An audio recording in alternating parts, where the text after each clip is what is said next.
Bonjour, nous sommes le samedi 20 décembre 2025 et le sujet est la dette de la France qui atteint un nouveau record en valeur, 3500 milliards d'euros. Nous verrons également l'évolution au T1, T2, T3 et également ces 10 dernières années. La dette française a augmenté de 65,9 milliards d'euros au troisième trimestre, annonce l'INSEE, exprimée en pourcentage de PIB.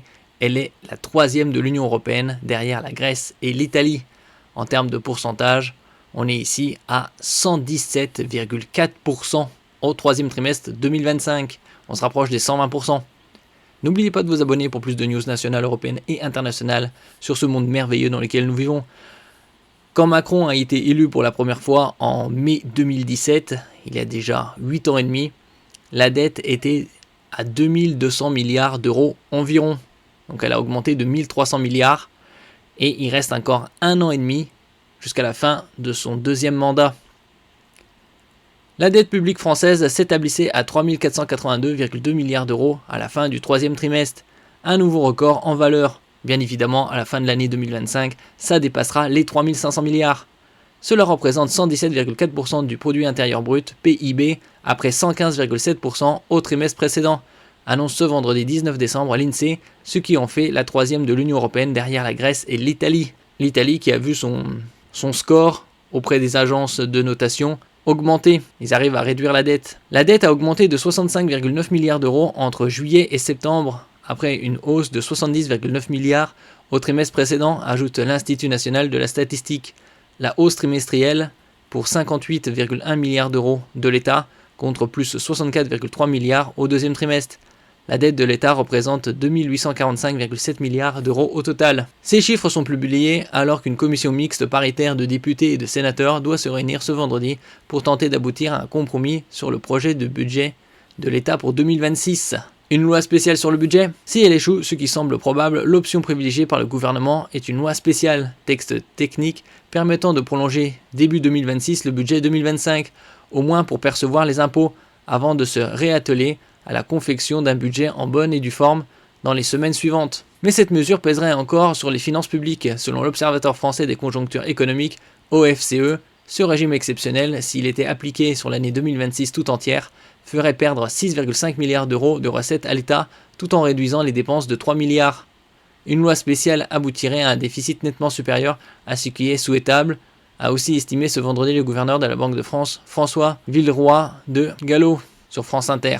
Hausse de la dette des administrations de sécurité sociale. Au troisième trimestre, la dette des organismes divers d'administration centrale, ODAC, a baissé de 300 millions d'euros après moins 1 milliard au deuxième trimestre, pour atteindre 68,4 milliards d'euros. La dette des administrations de sécurité sociale a atteint 7,6 milliards cet été, après déjà 7,8 milliards au trimestre précédent, pour atteindre 305,2 milliards d'euros. Enfin, celle des administrations publiques locales, APUL, a augmenté de 500 millions d'euros après avoir reculé de 100 millions au deuxième trimestre, à 262,9 milliards d'euros. Ces chiffres représentent la dette publique au sens de Maastricht. L'INSEE calcule également la dette nette, qui tient compte des actifs financiers détenus par les administrations publiques. Au troisième trimestre, celle-ci s'élève à 3 232,3 milliards d'euros, soit 109% du PIB, après 107,4% au deuxième trimestre. Ici, on peut voir un article datant de la rentrée de cette année, 25 septembre, et l'évolution de la dette. Ici, en 2015, on était à 98% du PIB. T1, c'est-à-dire le premier trimestre 2015, il y a pratiquement 11 ans. À 2123,9 milliards d'euros. Macron a été élu en mai 2017. C'était aux alentours de 2200 milliards.